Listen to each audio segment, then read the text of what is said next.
Welcome to Culture Wire. I'm your host, Meg Schiffler. Today we're headed to SF Camerawork, a premier venue for artists working in photography, video, and digital media. Their latest exhibition, Suggestions of a Life Being Lived, looks at queerness as a set of political alliances and possibilities that exist beyond the sphere of dominant gay and lesbian culture. Curator Adrienne Skye Roberts fills us in on the process of creating this expansive and thoughtful exhibition and what she'd really like you to take away from it. I co-curated with Danny Orendorff, who's a Chicago-based writer and curator.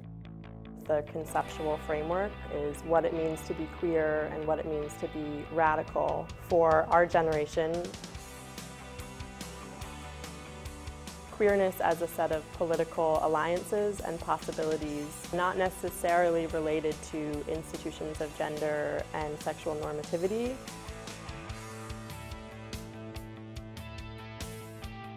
Danny and I wanted the show to feel funky and to have a really tangible quality to it.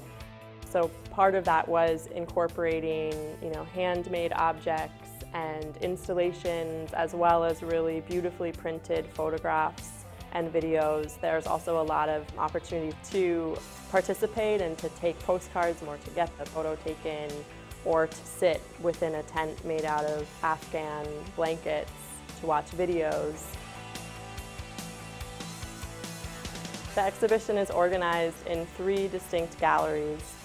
In Gallery 1, which is the gallery designated to queer activism, there's an installation by the Oakland-based collaboration Killer Banshee, and it's called Unleashed Power. It's all focused on one protest that happened in Chicago in 1991 with the activist organization ACT UP, which was protesting the inadequate health care for people living with AIDS. And specifically, it focuses on an act of police violence that occurred at that protest. The thing that is really interesting for me about that piece is that it brings us back 20 years to what queer activism looked like at the height of the AIDS crisis. Gallery 2 features work that is related to intentional communities that exist both within cities, also in rural spaces, and transient communities as well. The Return features a nomadic queer tribe. The people who join this tribe are often in various states of transition themselves, whether it's leaving behind previous gender assignments or corporate jobs or life within cities. A lot of the work featured in the exhibition and a lot of the installations are handmade objects. There's a lot of do-it-yourself aesthetic, and that handmade, do-it-yourself feeling is something that we think really mimics the idea and the reality of the alternative world making that we're trying to represent here as far as a self-sufficient community goes.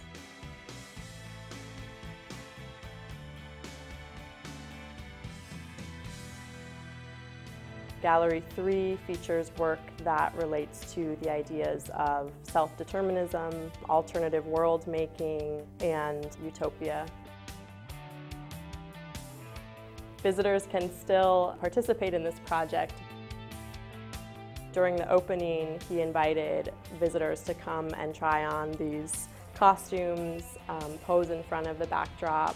He was really inspired by comic books that he read as he was growing up and thinks about this space as a post-apocalyptic monster portrait gallery where people can remain genderless once they put on the costumes.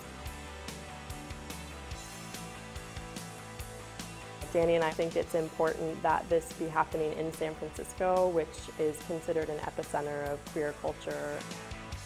The majority of queer cultural events happen during June, which has been designated as this Pride Month,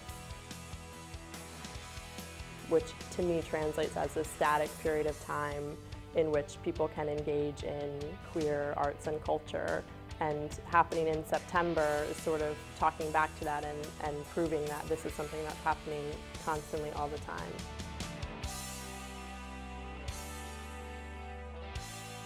What Danny and I hope visitors take away from this exhibition is to observe the diversity within the designation of queer in terms of race, in terms of gender presentation, and intergenerational perspective of what it means to be queer, as well as what it means to exist and be active and work in solidarity with people whose identities may or may not look like yours.